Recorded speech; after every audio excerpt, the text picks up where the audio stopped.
Así que comienzo. El doctor Gerardo Eugenio Sierra Martínez es investigador definitivo titular B en el Sistema Nacional de Investigadores, investigador tipo 2. Actualmente es jefe del grupo de Ingeniería Lingüística en el Instituto de Ingeniería UNAM. Su formación académica inicia con el grado de licenciatura en Ingeniería Civil en la Facultad de Ingeniería de la Universidad Nacional Autónoma de México. Tiene estudios de maestría en Lingüística Hispánica por la División de Estudios de Posgrado de la Facultad de Filosofía y Letras de la UNAM y estudios de doctorado en Lingüística Computacional por el Departamento de Ingeniería del Lenguaje del Instituto de Ciencia y Tecnología de la Universidad de Manchester en Reino Unido. Como formación adicional ha participado en diversos cursos, tanto del ramo de la ingeniería como en el ramo de la lingüística, como lo son fundamentos de la planeación prospectiva, planeación estratégica, prevención y control de emergencias en redes de agua potable y alcantarillado, últimas tendencias de la lingüística computacional, enfoques modernos de programación y los corpus orales. Se ha desempeñado como docente a nivel bachillerato, licenciatura, posgrado y diplomados de educación continua. Ha realizado varias estancias de investigación en universidades de distintas partes del mundo, como Inglaterra, Francia, España, Chile y Uruguay, así como más de 100 publicaciones entre artículos, capítulos de libros y libros. Ha dirigido y supervisado el trabajo de tesis de una multitud de alumnos y desarrollado alrededor de 30 proyectos a lo largo de su carrera, así como ha participado en ponencias a nivel nacional e internacional. Sus líneas de investigación son la ingeniería lingüística, disciplina de la que nos platicará esta tarde, la extracción de información, minería de textos, recuperación de información y la terminótica. Por mencionar algunas de sus últimas investigaciones, listaremos la síntesis natural de voz y su aplicación a un avatar, investigación de 2016, enfoques de la semántica distribucional para minería de opiniones, del 2016 al 2018, la ampliación del corpus multiétnico de conversaciones con personas de edad avanzada, de 2017 a 2020, extracción léxico multilingüe para las lenguas de escasos recursos y su aplicación a las lenguas mexicanas, investigación del 2017-2019. Investigación en determinación de similitud textual del 2017, el proyecto Detección Automática de Pensamientos Suicidas de Textos del 2018 y la más reciente de 2019, Algoritmos de PLN para el mejoramiento de decode. Por mencionar algunos de sus trabajos, cedo la palabra al doctor Gerardo Eugenio Sierra Martínez, que nos acompaña esta tarde, agradeciendo mucho la oportunidad de que participe con nosotros. Adelante. Ania, muchas gracias. Agradezco mucho la invitación que me hiciste, el haber iniciado la conversación para poder dar esta plática. Agradezco al doctor José Miguel Sardiñas, que es el coordinador de la licenciatura de Lengua y Literaturas Hispánicas de la Universidad Autónoma de San Luis Potosí. Y bueno, pues a todos ustedes por estar aquí en esta primera plática dentro de la Semana Académica Virtual de Lengua y Literaturas Hispánicas. Realmente para mí es un honor poder participar. Sabemos que es una pena que no, como decía el rector, no podemos tener esta convivencia presencial, que me encantaría estar en San Luis Potosí visitándolos. Pero bueno, de esta manera virtual, pues por lo menos podemos estar presentes a pesar de todos los contratiempos, todas las vicisitudes que nos presenta la pandemia, pero aquí estamos. Muchas gracias a ustedes. Y bueno, voy a hablar sobre ingeniería lingüística, entonces me permito compartir la pantalla. Supongo que ya está. Sí, ¿está bien? Ve, todo bien. Okay. Sí, todo correcto. Perfecto. Entonces, realmente estuvimos platicando sobre qué podía hacer. Lo que me comentaba Vania es que quería sobre ingeniería lingüística y lo que pensé es qué es la ingeniería lingüística y qué aplicaciones tendría pensando no solamente en la carrera de lengua y literaturas hispánicas, sino prácticamente hasta en la misma facultad y sobre todo pensando en cuál es la amplitud de todo esto. Yo lo veo desde el punto de vista de la ingeniería lingüística, que vamos a ver, estamos cumpliendo más de 20 años, ya estamos cumpliendo 21 años de la formación del grupo de ingeniería lingüística. Y bueno, pues déjenme presentarles un panorama a nivel general de lo que sería la ingeniería lingüística y sus aplicaciones. Para eso, permítanme empezar hablando sobre lo que es la sociedad de la información. Estamos ante un cúmulo de información que no se acaba y que va creciendo día a día. Podemos ver en esta gráfica entre lo que son los datos estructurados y los datos no estructurados. Creo que aquí hay puntero láser. Ok. Entonces, aquí tenemos lo que son datos estructurados que va creciendo linealmente. ¿Qué entendemos por datos estructurados? Todos aquellos que se sacan de encuestas donde ya se tienen los datos, sí o no, a favor, en contra, edad, género, etcétera, que ya son datos muy específicos, contra los datos no estructurados que van creciendo exponencialmente. Los datos no estructurados tenemos grafos, textos, archivos que tenemos en distintas páginas en internet, blogs, tweets, audio, video, en fin, es una cantidad realmente inmanejable lo que tenemos.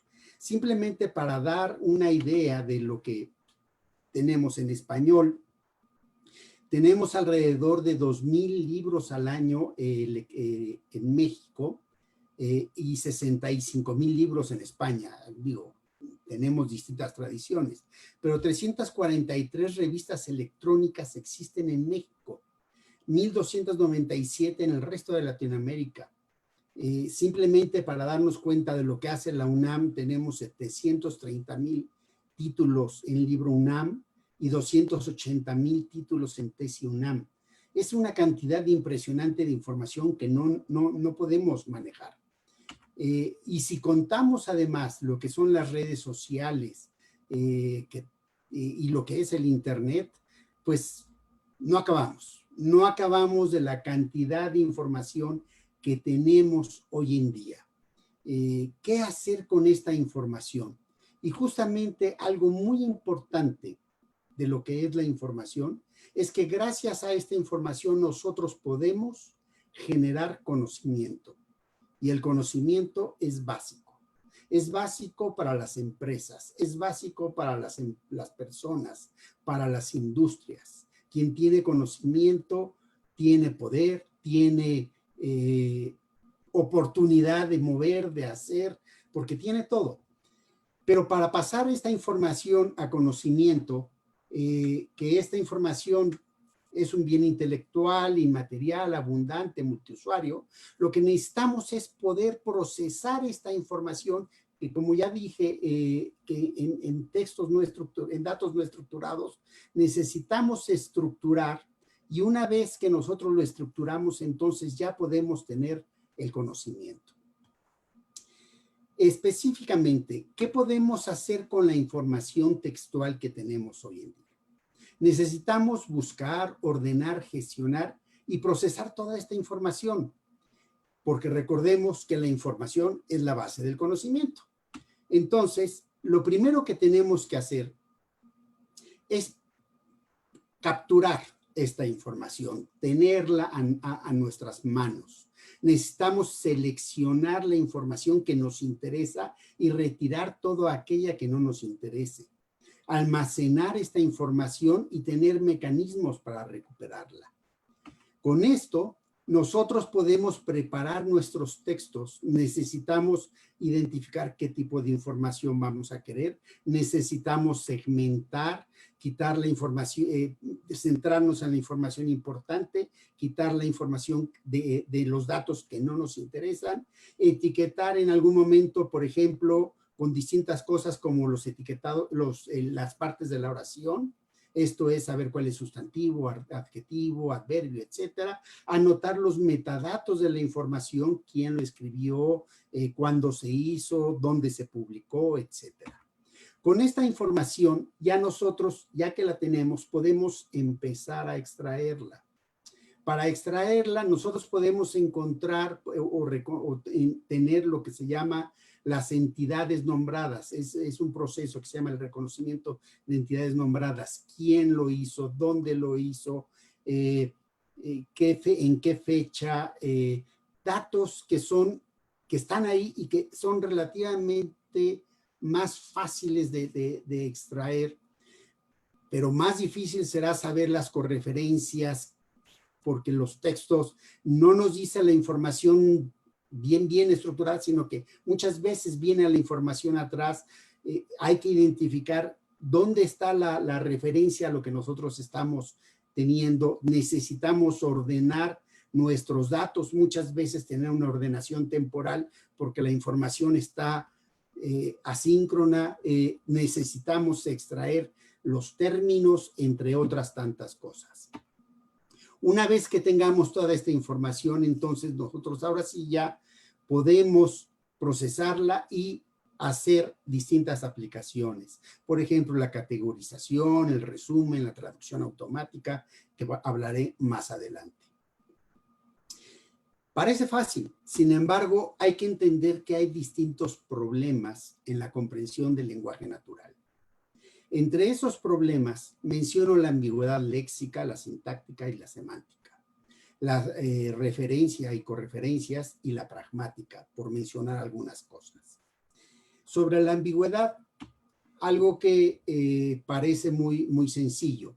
Si yo digo una oración, algo así como, yo me di un objeto, yo me di un baño, ¿con qué objeto? Ustedes lo primero que pensarían, pues es que aquí hay trampa, porque nos está diciendo el con qué objeto y hay dos objetos. Ah, pues yo me di un baño para estar limpio, para refrescarme, para lo que sea, pero yo me di un baño para, más bien, ¿con qué objeto? Con un jabón, con estropajo, con agua, etcétera. Pero la verdad está en que esa ambigüedad no era por ahí. No era solamente con qué objeto, sino era de que yo me di un baño. Me di de haberme dado, digo, de haber medido, no de haberme dado. Esto es, yo me di un baño y ¿con qué objeto? Ah, bueno, pues para saber cuánto necesito comprar de cemento, cuánto necesito comprar de azulejo, o con qué objeto, con una regla. Entonces, ahí hay una doble ambigüedad, ¿ok? Entonces, este es un problema que tenemos con el lenguaje. Veamos otro problema, la ambigüedad morfosintáctica. Si decimos el hombre bajo toca el bajo bajo la escalera, esta es una frase muy común que se utiliza. Y bueno, estamos pensando que el hombre bajo toca el bajo, pero realmente si nosotros lo complicamos más, podríamos decir la banda bajo la rampa, el alto con el bajo y el bajo con la guitarra. ¿Y qué quiere decir? Que el alto está con el bajo o el alto está con el bajo y el bajo con la guitarra o el bajo con la guitarra. Tenemos distintas alternativas. ¿Ok? En este caso ya no sabemos realmente lo que nos quiere decir la expresión. Si estamos hablando del alto con el instrumento del bajo o con la persona baja. ¿Ok? Este tipo de problemas se puede extender y veamos otros casos. La ambigüedad léxica. Si decimos se sentó en el banco, entró en el banco y fue a la ventanilla, o el avión localizó el banco y comunicó su posición, estamos hablando de diferentes tipos de banco, que en este caso sabemos que son polisémicos. Sin embargo, precisar justamente a cuál banco nos referimos, pues no es tan fácil. Por lo menos, bueno, a veces para nosotros, como en este caso, no es tan fácil, y en este caso para la computadora no lo es.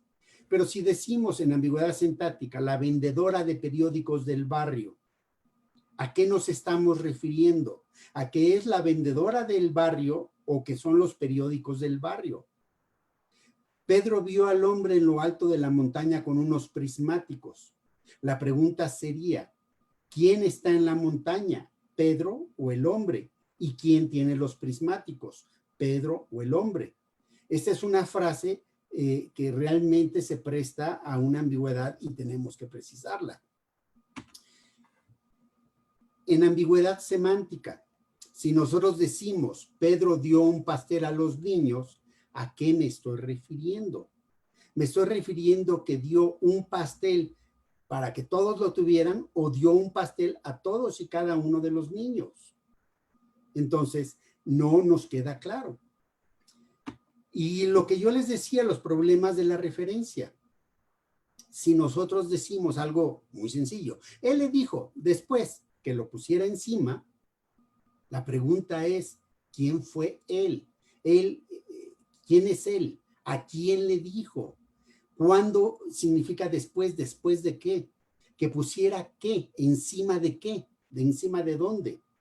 ¿De acuerdo? Entonces, aquí estamos hablando de una frase que si no la contextualizamos, simplemente no hay forma de saber de qué estamos hablando.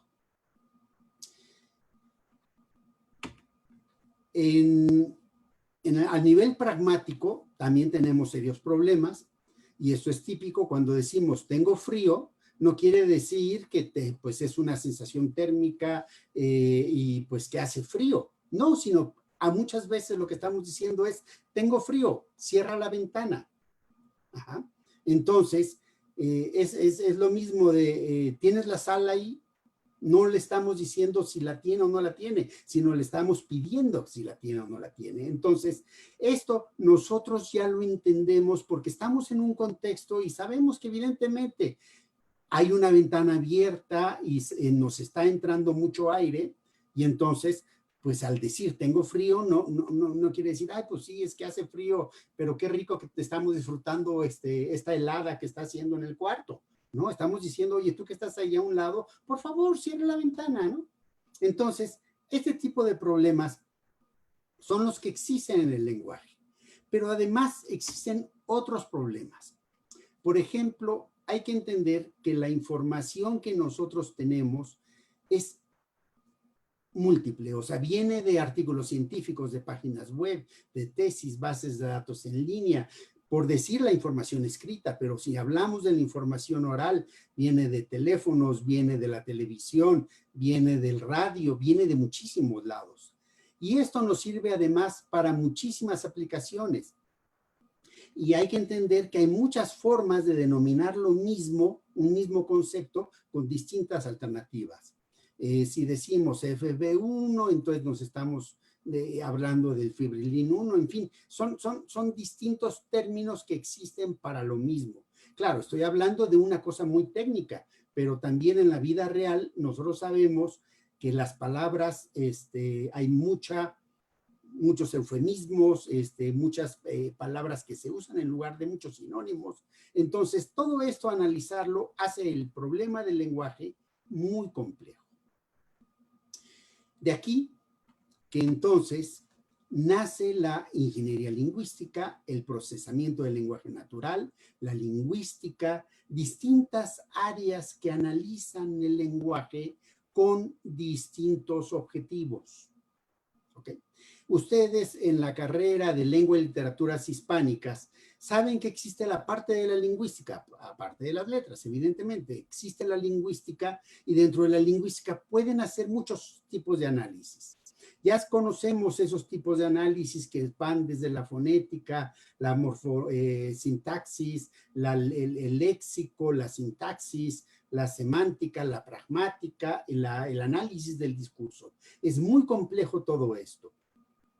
Pero ahora, ¿cómo vamos a ir hacia la ingeniería lingüística? Para eso, voy a cambiarles un poco y me gustaría que habláramos de lo que es la inteligencia artificial.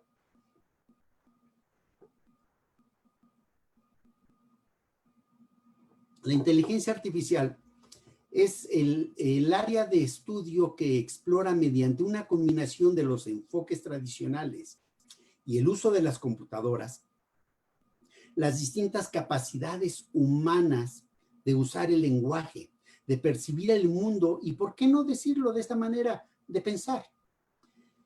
Entonces, el objetivo de la inteligencia artificial es desarrollar máquinas que simulen el comportamiento inteligente. Desde hace años existe la inteligencia artificial y simular otras cosas como es la cuestión motriz, la cuestión de visión, inclusive el pensamiento. Sin embargo, la cuestión de hablar y de comprender el lenguaje natural es uno de los objetivos más complejos dentro de la inteligencia artificial. Dentro de la inteligencia artificial existe un área que es el procesamiento del lenguaje natural. En español le llamamos PLN, por sus siglas, o en inglés NLP, y entonces lo entendemos igual, ¿no? El objetivo general de los sistemas de procesamiento del lenguaje natural es el tratar la lengua humana a fin de interpretarla y producirla a la manera en lo que lo hacemos normalmente. ¿Perdón? No, se fue por ahí una voz. Es una tarea de gran complejidad y entonces, como yo les decía, hay que analizar la lingüística o el lenguaje desde los distintos niveles de la lengua. Por otro lado, tenemos lo que es la lingüística computacional, que es casi lo mismo y en algunos casos se utiliza indistintamente. La lingüística computacional es la disciplina entre la lingüística y las ciencias de computación que propone modelos de la lengua en términos formales e inteligibles para la computadora, para la creación de prototipos que realicen las mismas actividades lingüísticas que los seres humanos. En la lingüística computacional podemos encontrar dos vertientes, una teórica y una aplicada. Justamente la vertiente teórica es la que se acerca más a este modelado que toma muy en cerca lo que es el procesamiento del lenguaje natural. Pero por la parte aplicada tenemos la ingeniería lingüística. La ingeniería lingüística es la parte aplicada de la lingüística computacional que se dirige a la obtención de productos para el mercado. Lo que interesa es hacer desarrollos, ¿ok? Entonces, aplica el conocimiento del lenguaje para obtener desarrollos de sistemas informáticos que permitan reconocer, entender, interpretar y generar lenguaje humano en todas sus formas. Esta es una definición que se da en la Unión Europea en un folleto que tienen sobre ingeniería lingüística de cómo aprovechar la fuerza del lenguaje.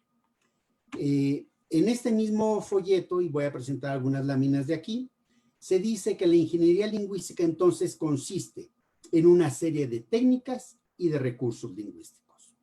Las técnicas se aplican por medio de programas de cómputo y los recursos constituyen la fuente de conocimientos a los que podemos acceder por medio de distintos programas informáticos. Ok, esta cuestión de las técnicas y los recursos lo vemos en esta lámina que presenta este folleto. Por un lado, vamos a tener lo que son recursos lingüísticos, vamos a tener técnicas para los cuales hay mucha investigación en ambos lados y necesitamos ver de qué manera estandarizamos y formatos los protocolos para utilizar estos productos y desarrollar estas tecnologías, hacer este matching entre ambas partes, a fin de desarrollar las aplicaciones y a distintas personas. Como el diagrama puede ser pequeño, voy por una parte a la cuestión de las técnicas que tenemos. ¿Qué técnicas tenemos? Bueno, por ejemplo, podemos mencionar la traducción automática, el reconocimiento de voz, la extracción de información, modelos semánticos, reconocimiento de la escritura, generación de voz, por mencionar algunos. En la parte de los recursos lingüísticos, tenemos una gran diversidad como son los lexicones, los corpus de textos, las gramáticas, los tesauros, bancos terminológicos, herramientas de validación, entre tantas otras cosas. Todo esto es algo que hace la ingeniería lingüística. ¿Para qué? Recordemos, al final de cuentas, lo que nos interesa es tener aplicaciones con capacidad lingüística. Por ejemplo, interfaces hombre-ordenador, traducción de lenguas humanas, gestión de la información y creación de herramientas, que todas ellas van a servir y van a satisfacer las necesidades de distintos usuarios. Por ejemplo, administraciones, empresas y consumidores finales. Ok. Con esto acabo una introducción muy general acerca de lo que es la ingeniería lingüística. Ahora voy a empezar con distintas aplicaciones que tenemos con ellas. Empiezo con 9, pero no son las únicas y las voy a continuar, o sea, pero por partes. Entonces, junto por un lado lo que es recuperación y extracción de información, no obstante son distintas. El agrupamiento, ahí se me fue una L, agrupamiento y clasificación, que parecen iguales, pero también son distintas. La traducción automática la pongo en tercer lugar, aunque en la historia de la ingeniería lingüística es la primera de ellas, porque de hecho no hablo de la historia de la ingeniería lingüística, o no hablé, pero les puedo decir que la ingeniería lingüística nace en la Guerra Fría justamente con los problemas de tratar de traducir lo que se estaba diciendo en otro lado. Entonces, a partir de aquí, se empieza a trabajar en la traducción automática y bueno, ya no hablo de la historia, porque dije, no voy a hablar de la historia. Y bueno, el siguiente tema es recuperación y extracción de información, que es a lo que se orientan. Dicen, bueno, pues si no vamos a poder trabajar en traducción automática, pues vamos a trabajar en algo que sea útil como es la recuperación y extracción de información. Bueno, ok, pongo esos tres primeros. Tenemos los sistemas pregunta-respuesta, la terminología como una de las aplicaciones de la lingüística, el resumen automático, la generación de documentos, los sistemas de diálogo y herramientas para el discapacitado. Estas son algunas de las aplicaciones que se presentan normalmente en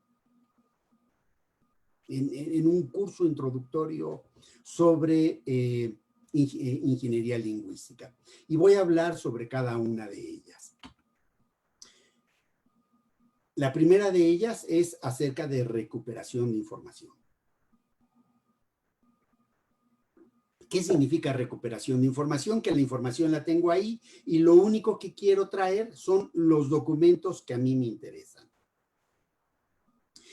Nosotros sabemos que prácticamente con Google ya tenemos todo.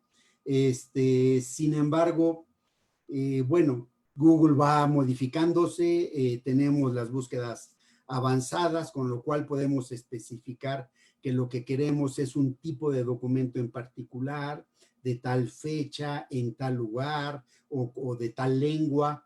Entonces, esto nos permite justamente traer nada más lo que podemos o nos interesa en cierto ámbito. Entonces, esta es una. Los sistemas preguntas-respuesta ya nos permiten hacer búsquedas más elaboradas. Por ejemplo, este sistema START, y podemos preguntar en qué países se habla español.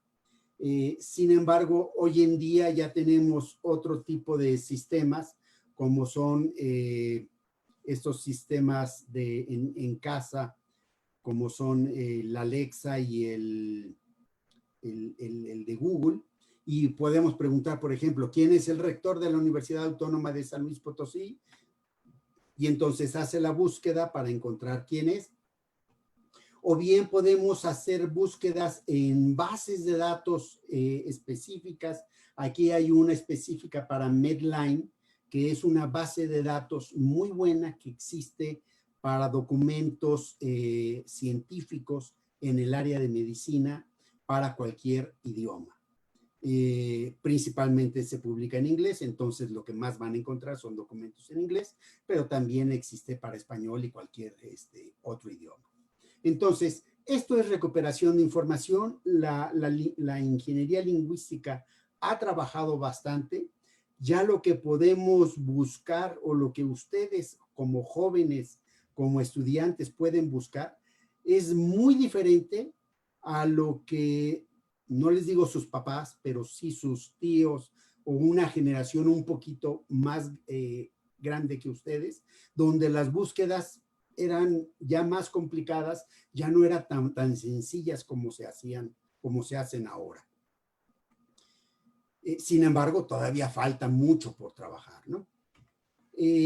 La otra parte que les digo que es separada de recuperación de información es extracción de información. Y no debe confundirse, son diferentes. La extracción de información es, una vez que yo ya tengo los textos, que ya tengo los documentos que me interesan, quiero ir dentro de estos mismos textos y saber qué hay adentro. Entonces, esto es extracción. Estoy sacando la información de los textos que a mí me interesan. Puedo saber, por ejemplo, aquí estamos viendo dos ejemplos. Lo que yo les decía, en este primero es sobre entidades nombradas. Nos está identificando quiénes son personas, fechas, lugares, organizaciones, dinero, etcétera. Entonces, aquí, si ustedes se dan cuenta, con un color aparecen organizaciones, con otro color aparecen lugares, etcétera. Todo esto es un sistema de extracción de información de estas entidades nombradas. Y no son que las tenga en un diccionario, porque no podemos abarcar con un diccionario todo, sino realmente lo que se hace son identificar a través de patrones lingüísticos, no con diccionarios, porque siempre van a aparecer nuevos nombres, nuevos lugares, nuevas organizaciones, y esto es infinito. Lo mismo sucede en este otro, en el de acá abajo, donde podemos identificar virus, RNA, proteínas, organismos, nucleótidos, carbohidratos. Entonces, todo esto, igual, ¿cómo se hace en un sistema de extracción de esta información? Pues es justamente a través, igual, de patrones lingüísticos. Y pongo un tercer caso, aquí hay una expresión, la teoría lineal, conocida como teoría de Eyre, puede ser considerada como una primera de una descripción teórica. Aquí lo que nosotros estamos extrayendo es un contexto definitorio. Esto es, ¿qué término se está definiendo? ¿Cómo se conoce ese término o qué otros sinónimos existe para ese término? ¿Y cuál es su definición? Es una descripción teórica completa acerca del comportamiento del oleaje. También, ¿cómo se hace? A través de patrones lingüísticos. Esta es una parte que nosotros hemos trabajado ampliamente. Ok. Ya que acabé recuperación y extracción de información, me voy a la siguiente, que es agrupamiento y clasificación. Y empiezo con agrupamiento. ¿Qué hace el agrupamiento? El agrupamiento lo que hace es agarrar los datos y conjuntarlos en grupos que no sabemos ni cuáles son ni cuántos hay. Entonces, aquí, por ejemplo, estamos viendo que hay distintos grupos y cada uno de estos grupos puede tener distintos elementos. Este es el más amplio, este es menos, y entonces lo que vamos a ver es que los términos están relacionados. De esta manera, nosotros podemos agrupar también documentos. En una búsqueda, ya no existe la opción de grupos dentro de Google, pero en una búsqueda nosotros podemos ordenar toda la información por distintos temas. Otra es agrupar, más lingüísticamente, agrupar las palabras por su significado. Nosotros tenemos, por ejemplo, aquí el de Microsoft, los sinónimos que nos presenta el Word. Entonces, nosotros podemos agrupar qué palabras son equivalentes a qué otras. Este es agrupamiento, ¿de acuerdo? Es formar distintos grupos y estamos viendo agrupamiento de documentos, agrupamientos de palabras en un documento o agrupamiento de palabras que tienen el mismo significado, simplemente para dar algunos ejemplos de lo que se hace. Por otro lado, tenemos la clasificación. La clasificación difiere al agrupamiento porque ya tenemos cajas establecidas. Entonces, supongamos que nosotros tenemos, somos una agencia que trabaja las noticias de los periódicos y queremos entregar información específica de qué es lo que se habla en cada uno de distintas cosas. Entonces, tenemos que agrupar que hay cosas que hablan de finanzas, otras de deportes, otras de internacional, otras de información nacional. Por decir algo de cuando se habla de deportes, tenemos que hablar de béisbol, de fútbol, de natación, entre tantos otros deportes. Y si hablamos de fútbol, podemos hablar de los distintos equipos y evidentemente si hablamos de los Pumas de la UNAM, entonces hablamos, bueno, ya está muy desactualizada esta, de cuáles son los distintos jugadores o quién es la directiva o en fin, información sobre esto. Entonces, esto es clasificar. Clasificar es poner en objetos que ya tenemos bien definidos qué es lo que queremos, simplemente meter ahí los distintos elementos.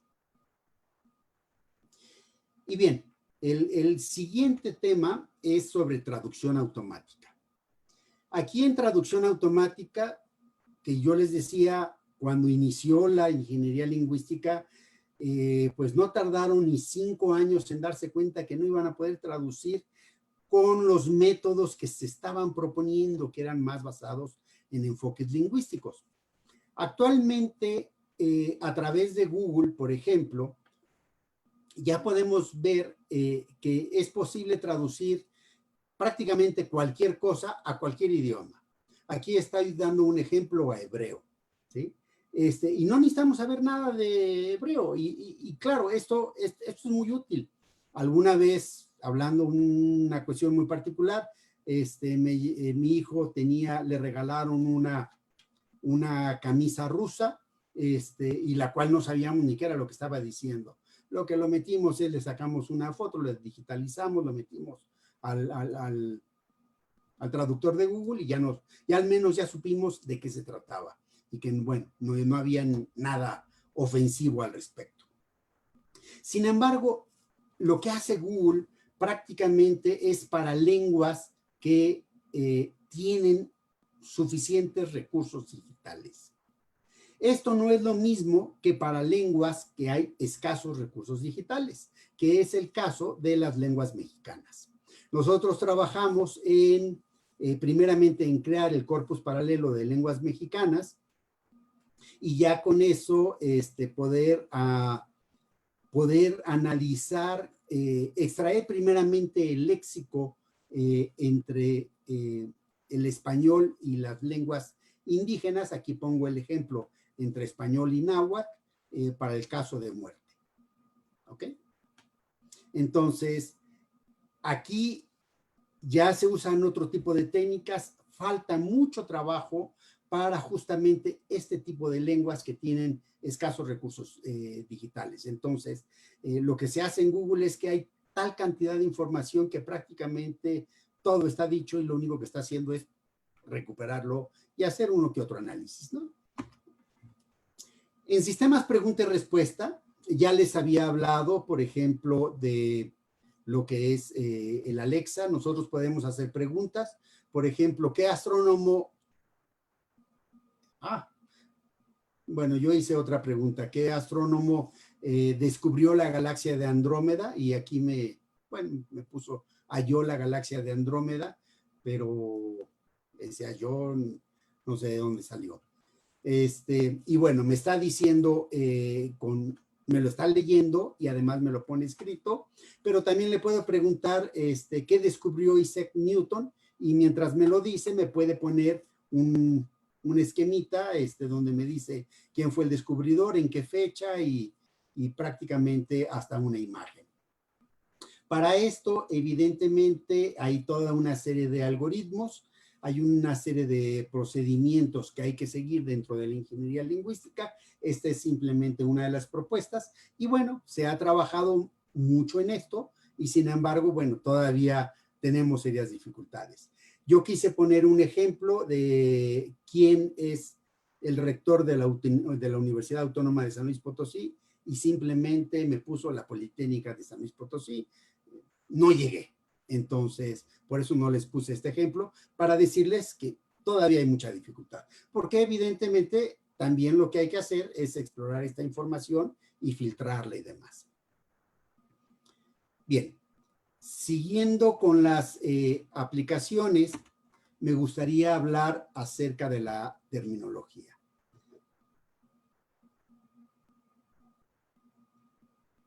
Como decía Vania, una de las áreas que he trabajado ampliamente ha sido la terminótica. La terminótica es la informática aplicada a la terminología. La terminología prácticamente nos da información sobre los términos de un área de especialidad. Esta área de especialidad puede ser maquinaria, y aquí estoy pensando en el primer terminólogo formal que hubo, que fue Wooster, que trabajó con su Machine Tool. Pero podemos trabajar sobre los elementos químicos, biológicos, sobre cualquier área, y los términos, las áreas van creciendo.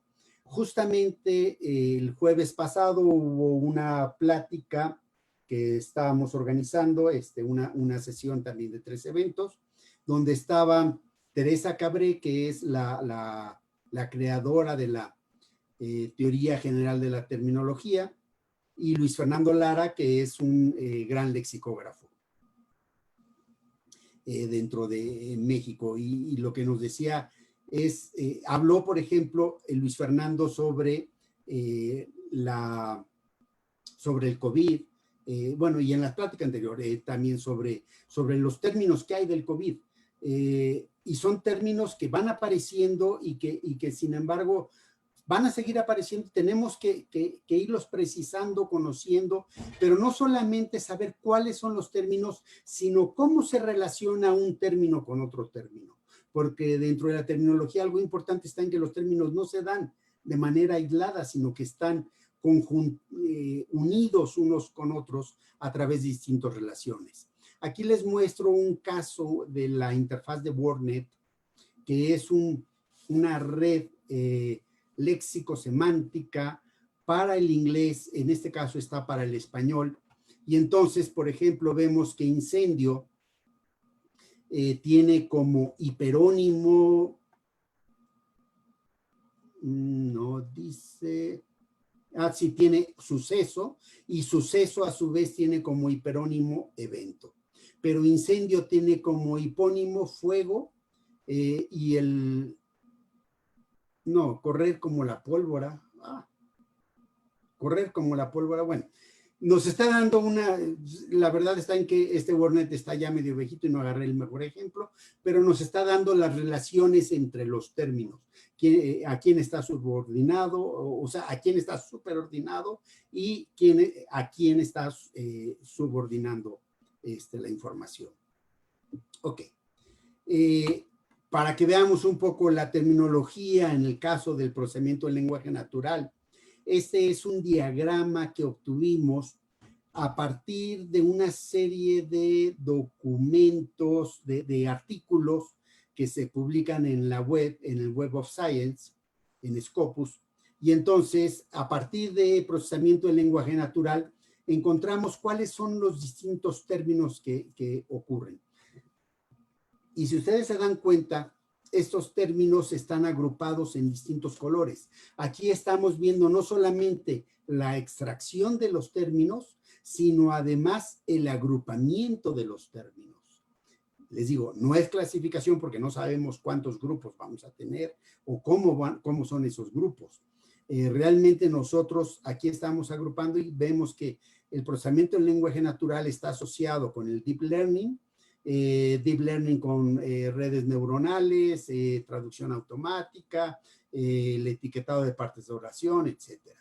El procesamiento del lenguaje natural está con machine learning y esta a su vez con análisis de sentimientos y con clasificación, con minería de datos, o está asociado con lo que es la información. La información está asociada con la extracción, con textos, con información médica, con administración, con Big Data, y también está asociado con extracción de información, que a su vez está asociado con recuperación de información, la recuperación de información con ontologías, con la web semántica, con sistemas preguntas-respuestas, similitud semántica, etc. ¿Ok? Y otra aplicación más es la cuestión de resumen automático. En resumen automático se ha trabajado bastante, nosotros no hemos trabajado mucho, hemos trabajado asociados con uno de los máximos exponentes que es el doctor Juan Manuel Torres Moreno, que él ha trabajado mucho, tiene un libro sobre extracción de información, pero bueno, una propuesta es que nosotros pudiéramos encontrar, por ejemplo, a ver, vamos a nacionales, de nacionales me voy al Distrito Federal y me entro a vialidad. Y entonces me pone entre distintos el problema en el Metrobús. Me da una guía de qué significa este problema en el Metrobús y me dice, a un día de haberse inaugurado el Metrobús en la Avenida de los Insurgentes, ha existido caos vial, bloqueos y accidentes. Ok, entonces aquí me está dando una información muy sintética de un problema real. Pero además me está diciendo que yo puedo expandir la información acerca del caos en la vialidad, del bloqueo del sistema de transporte, del accidente de tránsito, sobre el hecho de que los automóviles no respetan el carril del Metrobús, que fue la causa, el hecho de los usuarios descontentos, las autoridades incapaces de responder. Y entonces, ok, a mí me interesa saber sobre el caos en la vialidad para saber cómo está la Ciudad de México acerca de esto. O realmente soy curioso y quiero saber cómo sucedió el accidente de tránsito o de qué manera no respetó. Y entonces no solamente me va a dar la información de un periódico, sino además de todos los periódicos que hablan sobre el mismo. Entonces, este es un poco una idea de lo que nosotros proponemos sobre el resumen automático. Todavía me faltan dos más para llegar a estos 9, y es la generación de documentos. No hablo exactamente de generación de documentos, que es una propuesta que en algún momento un director del Instituto de Ingeniería me propuso, que me decía, ay Gerardo, es que tú debieras ver de qué manera la ingeniería lingüística nos ayuda a los ingenieros a hacer manuales, porque los manuales son algo que usamos mucho y tener esta generación de cómo debe estar estructurado un manual y prácticamente ya nada más poner algunas palabras y sale el manual solo, ¿no? No, no es tan fácil. No es tan fácil, pero sin embargo, Iria Dacuña, que es esta doctora de aquí, que hizo una estancia postdoctoral en el grupo de ingeniería lingüística, estamos colaborando con ella. Ella desarrolló el sistema Artex. Les recomiendo que copien este sistema, pueden entrar, porque justamente para ustedes que tienen que hacer trabajos, sobre todo tesis, tienen que hacer trabajos finales, les permite estructurar un documento. Ustedes dicen, a ver, yo quiero hacer una tesis. Y entonces te dice, ok, la tesis debe contener estas secciones. Debe tener una introducción, debe tener un cuerpo y debe tener las conclusiones. En el cuerpo del capítulo debe tener unos antecedentes, una problemática, una descripción del estado del arte, un desarrollo, etc. En la introducción debes tener una breve descripción, debes decir cuáles son tus objetivos, tu hipótesis, la estructura. Entonces, te dice esto en primer lugar, lo cual está muy bien. Te permite dar formato y corregirlo ortográficamente.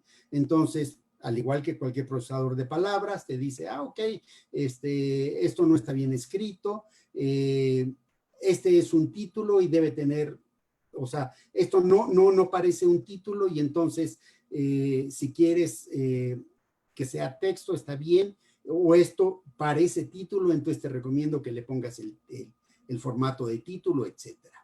Pero no solamente eso, sino que permite revisar la adecuación del texto mediante recomendaciones lingüísticas específicas para el género que ustedes seleccionaron. En este caso te puede decir si tienes oraciones largas, siglas, repeticiones de palabras, qué tipo de conectores discursivos tienes que utilizar, definiciones y unidades léxicas subjetivas. Entonces, ante una oración larga, no solamente te dice, esta es una oración larga, tiene demasiadas comas y son 10 líneas, simplemente esto es poco práctico, entonces, sino que te sugiere cómo debes descomponer esa oración larga en oraciones más cortas. ¿Qué tipo de conectores debes utilizar para tener las mismas ideas, pero con oraciones más cortas? Cuando tienes repetición de palabras, te sugiere qué palabras utilizar. En fin, realmente es un buen sistema, está en línea y es completamente gratuito. Entonces, es una promoción que le estoy dando a este sistema que para mí es bastante bueno y vale la pena utilizarlo. Y bien, no me faltan dos más todavía, sistemas de diálogo. De sistemas de diálogo ya les había dicho, existen una serie de sistemas con los cuales hoy en día les podemos decir muchísimas cosas. Como ya sabemos, le podemos decir que nos cuente un chiste, que nos cuente un cuento, un trabalenguas, y bueno, de alguna manera es un sistema de diálogo porque a veces sí nos pregunta, ¿es esto lo que querías decir o no es esto? Por ejemplo, ayer estuve jugando Akinator, no sé si lo han jugado, pero vale mucho la pena, donde les adivina un personaje real o ficticio que ustedes estén pensando. Y lo único que va haciendo es hacerles preguntas, si es un hombre, si es una mujer, o sea, ustedes nada más tienen que decir sí, no, no lo sé, y entonces el sistema les llega a adivinar el personaje con un cierto número de preguntas que no son muchas, son alrededor de, a veces, hasta con 10 preguntas ya adivinó quién es el personaje. Ok, para hacer estos sistemas de diálogo, bueno, pues necesitamos evidentemente un reconocedor del habla, un analizador semántico, y entonces una vez que nosotros reconocemos qué es lo que nos está diciendo y entendemos qué es lo que nos está diciendo, vamos a nuestro gestor del diálogo para poder generar el mensaje de salida y transformarlo en habla de texto a habla. Hay mucho trabajo en esto, se ha avanzado, pero ¿qué es lo que nos sucede? Que, por ejemplo, sistemas como el Alexa tienen una voz que resulta bastante agradable, pero bueno, a veces quisiéramos que tuviera otro tipo de voz, que no fuera una mujer, sino a veces que fuera un hombre, y que hablara con emociones.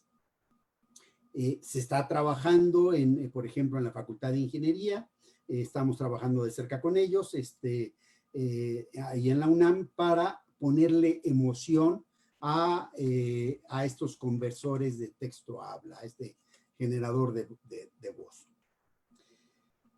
Entre otros proyectos tenemos herramientas para el discapacitado. Trabajamos nosotros en un corpus de la salud en lenguas de señas mexicanas. Prácticamente fue un proyecto que propusimos para crear un corpus especializado de lenguas de señas mexicanas, específicamente al área de medicina y orientado a estudiar la manera como la población sorda de las áreas urbanas del país se comunican, qué señas utilizan para decir algún tipo de enfermedad, qué tipo de estructuras utilizan para comunicarse con el personal médico, cómo acceden a información sobre tratamientos. Entonces, este es un proyecto que propusimos, bueno, no se llevó a cabo porque además con la persona que estábamos trabajando se fue a la Universidad Veracruzana, que tengo entendido que también de la Universidad Veracruzana van a estar en esta semana virtual. Entonces, bueno, pero simplemente sí hay algún trabajo que se está haciendo en esto. Y bueno, cambio un poco de la ingeniería lingüística a una aplicación y la pongo aparte, ya no dentro de estas 9, me voy a dedicar un rato a ella, que es la lingüística forense, que es otra de las áreas que he trabajado mucho, y realmente, pues ya llevamos varios años trabajando en esta. Hace poco organizamos el 8º seminario de lingüística forense, que en un principio era anual, pero decidimos hacerlo bienal porque sí era muy pesado, aunque es bienal y es alternado con un coloquio de lingüística computacional, que entonces hacemos un año uno y otro año el otro. Entre las distintas áreas que se trabajan en la lingüística forense que propusimos en este seminario, y voy a hablar de estas primeras, es fonética forense y acústica forense, comparación forense de voz, autentificación de grabaciones, detección de plagio, determinación y atribución de autoría, marcas registradas y patentes, perfil lingüístico del hablante, presentación de evidencia lingüística, ruedas de reconocimiento de hablantes y transcripción forense de grabaciones. Hablaré un poquitito de esto, específicamente de estas 3 áreas. Por un lado, lo que es la comparación forense de voz, luego lo que es el perfilado de autor y atribución de autoría, y sigo con clasificación y análisis de correos electrónicos. En cuanto a comparación forense de voz, que es una parte de la fonética forense, pues, ¿qué se puede hacer? Pues, por ejemplo, análisis y obtención de perfiles lingüísticos de grabaciones, para fin de detectar cuándo hay una extorsión telefónica o que nos sirva para detectar quién es el que está atrás de una extorsión telefónica, si pudiéramos identificarlo, para lo que se llama verificación de supervivencia, que esto es cuando los sistemas de salud y de pensión necesitan saber que los adultos mayores a los que les están dando su pensión siguen vivos, y entonces mediante un sistema de verificación de supervivencia, sin necesidad de que la persona vaya, simplemente hablando por teléfono, podamos identificar que la persona es esta misma. Para el análisis y obtención de perfiles lingüísticos de grabaciones de grupos criminales, también saber quién es el que está atrás, o para la obtención de perfiles lingüísticos de grabaciones de secuestro, saber de dónde viene, no solamente quién es el que habló, muchas veces no podemos saber quién es el que habló, pero sí tener datos de dónde es esa persona que nos está hablando, qué tipo de nivel sociocultural tiene, etcétera.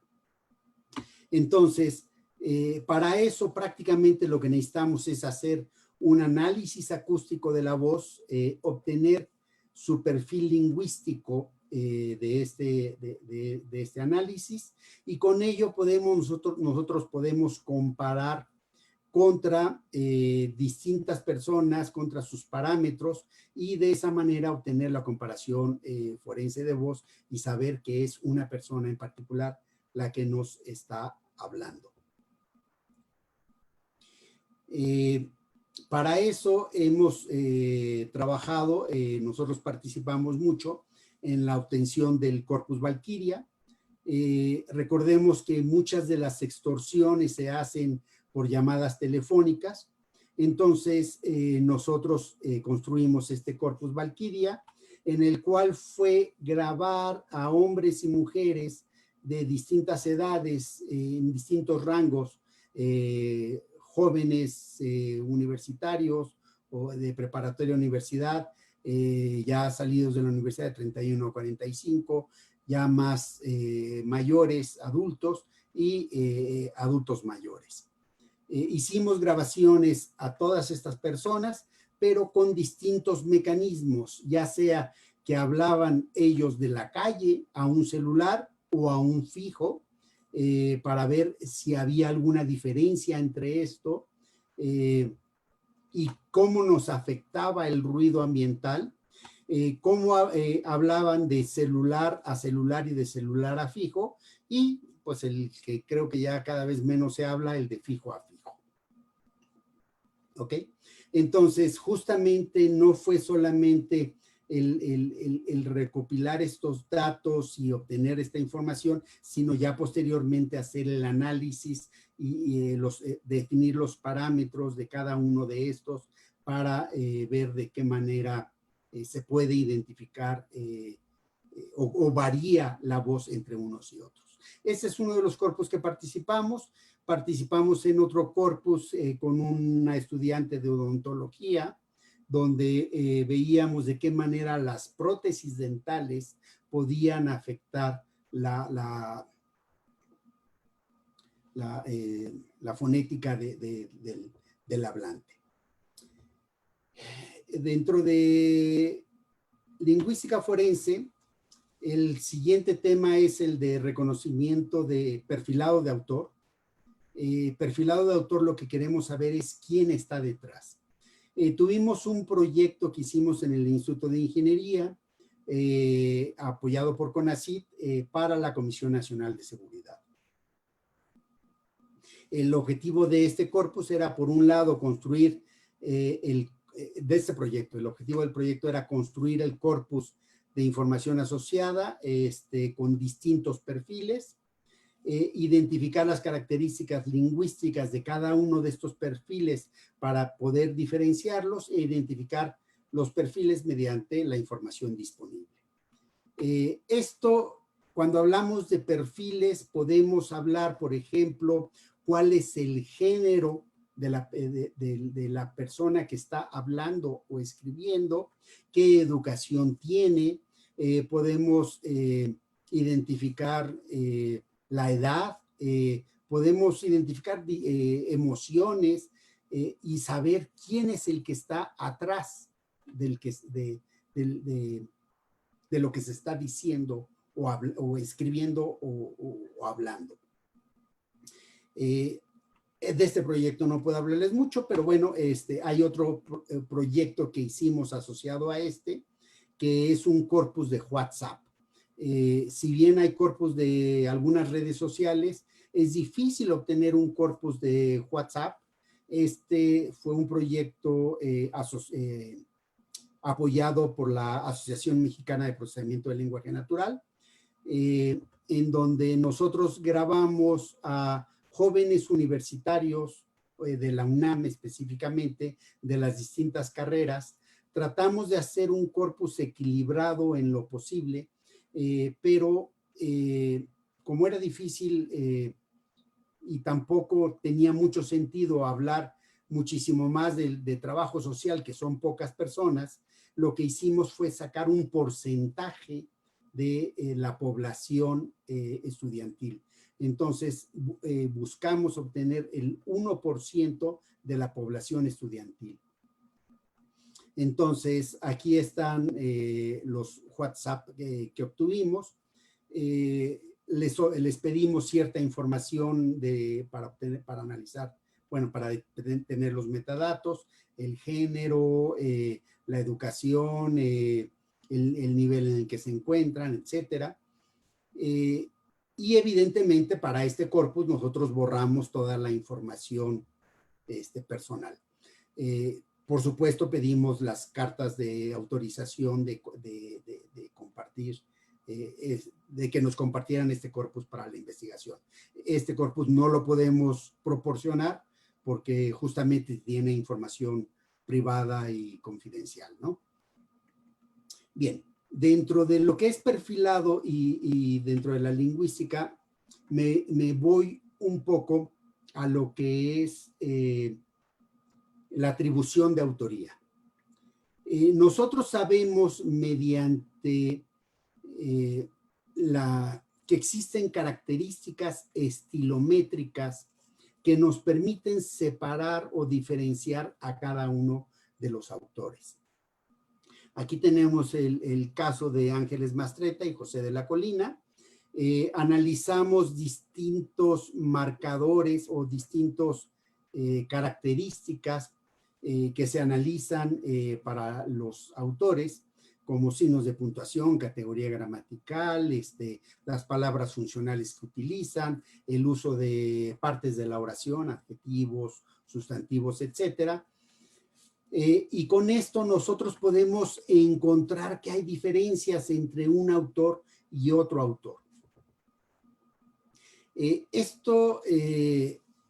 Aquí hay un caso muy claro para estos dos autores que se hizo, pero por ejemplo, aquí tenemos a los mismos autores cambiando las características o las medidas, y aquí podemos ver, por ejemplo, que encontramos los cuentos de estos dos autores, y por otro lado, muy separado, están los artículos y los ensayos. Pero en la cuestión de cuentos sí podemos ver una línea entre los dos autores. ¿Esto para qué nos sirve? Para encontrar, por ejemplo, si de repente descubrimos una obra que no sabemos si es de José de la Colina o de Ángeles Mastretta, entonces, ¿qué es lo que haríamos? Ya que tenemos su clasificación, entonces nosotros podemos ver en dónde se ubica. Y en función de dónde se ubica, vamos a ver que tendrá características similares a tal persona y por tanto saber quién es. Gracias a esto, nosotros trabajamos dentro de este cincuentenario de la matanza de Tlatelolco, de la situación que ocurrió en 1968, trabajamos en identificar quién fue el autor de esta obra, El Móndrigo. El Móndrigo fue un libro, un documento escrito que aparentemente tenía uno de los líderes de los líderes estudiantiles. Este líder estudiantil estaba muerto y pues le pusieron el documento y le echaron la culpa a él. Pero realmente este documento era falso, no lo había escrito evidentemente el estudiante, sino había sido elaborado por órdenes del gobierno en ese entonces.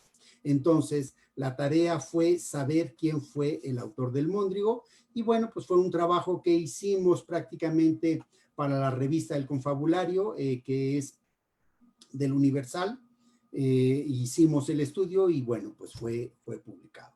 Entonces, de esta manera se puede saber cosas como quién es el autor de una obra, si Shakespeare escribió todas las obras, si Cervantes escribió la segunda parte del Quijote o no la escribió él, en fin, mediante lo que se llama el análisis estilométrico. Continuando con lingüística forense, otro proyecto en el que hemos participado ha sido la clasificación y análisis de correos electrónicos. Este tipo de proyectos prácticamente los hicimos para un bufete de abogados. Lo que hicimos fue revisar los correos institucionales, los correos de una empresa. Cuando una persona trabaja en una empresa, pues tiene el correo de la empresa y aprovecha y envía información no solamente de la empresa, sino a veces personales, ¿no? Entonces, fueron dos proyectos. Uno, encontrar, por ejemplo, información confidencial, si se estaba enviando alguna información que era de la empresa y que realmente, pues, la información confidencial no se puede sacar a otras personas.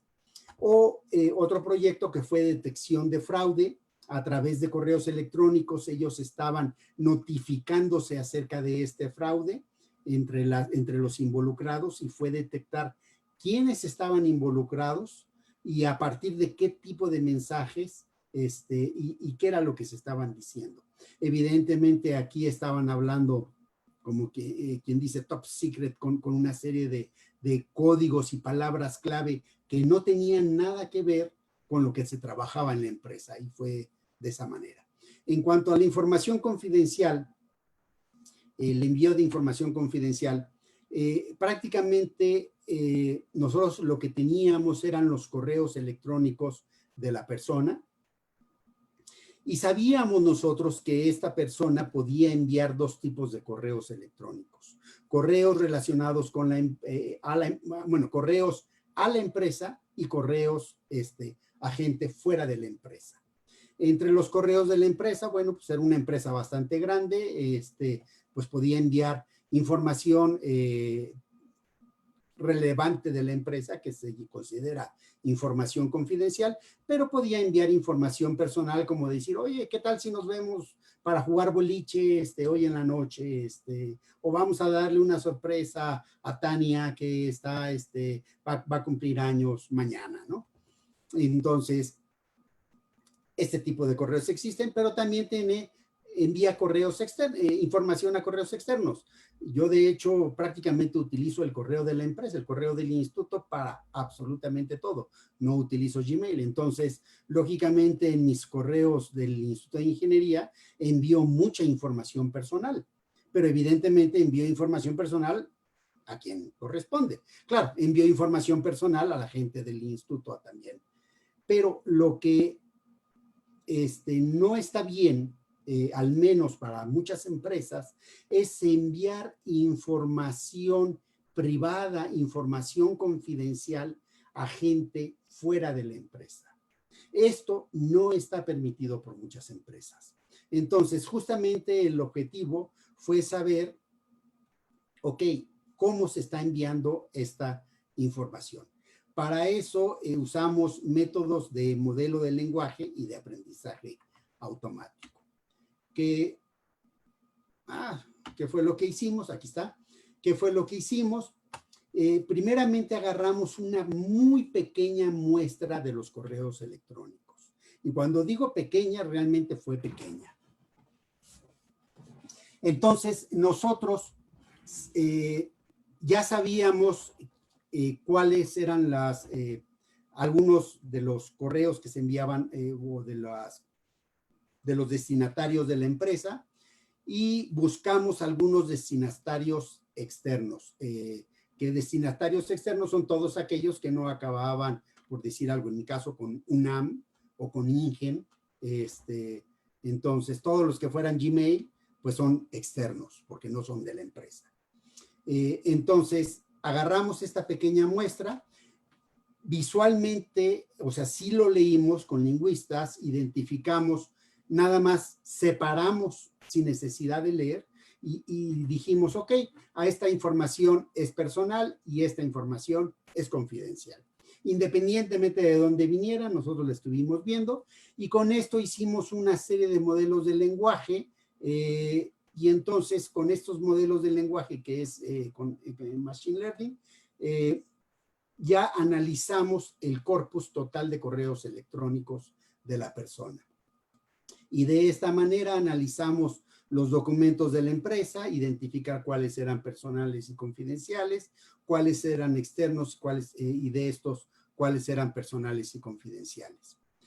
A nosotros nada más nos interesaba saber esta parte, cuáles eran externos y confidenciales. No nos metimos con la información, simplemente dijimos, vamos a ver qué sucede, y entonces toda esta nosotros ni la vimos, o sea, si era válida o no era válida, ya no la vimos, nada más vimos la muestra, y lo que analizamos es a aquellos que les estaban enviando información a los externos, si era información relacionada con la empresa. Y entonces, estos sí los revisamos, los corroboramos, y vimos que realmente era justamente la información que la empresa estaba muy preocupada, y prácticamente estaba vendiendo información a quien no se debía. ¿Ok? Entonces, este fue un proyecto muy específico que hicimos. Déjenme platicarles que hacer un proyecto para un bufete de abogados no es lo mismo que hacer un proyecto de investigación para CONACYT. los abogados normalmente te piden tiempos muy cortos para hacer este análisis, que no les digo cuántos miles de correos analizamos, lo tuvimos que hacer en 72 horas. Lógicamente fue todo un equipo de trabajo con todos los recursos y lo obtuvimos. Ok, dejo ya la lingüística forense y voy a acabar mi plática, no sé cómo vamos, creo que estamos bien. Voy a acabar con otros 3 proyectos que hemos trabajado. El primero es la detección de paráfrasis. El segundo es el análisis y extracción de información en redes sociales. Y el tercero es la detección temprana de Alzheimer a través de la estimación de patrones lingüísticos. En cuanto a la detección de paráfrasis, prácticamente hemos tenido 2 proyectos de CONACYT, ahorita estamos en el segundo. Hemos trabajado con distintas universidades, tanto dentro de, bueno, tanto de México como del extranjero. Del extranjero prácticamente tenemos la Universidad Pompeu Fabra y la Universidad de Aviñón.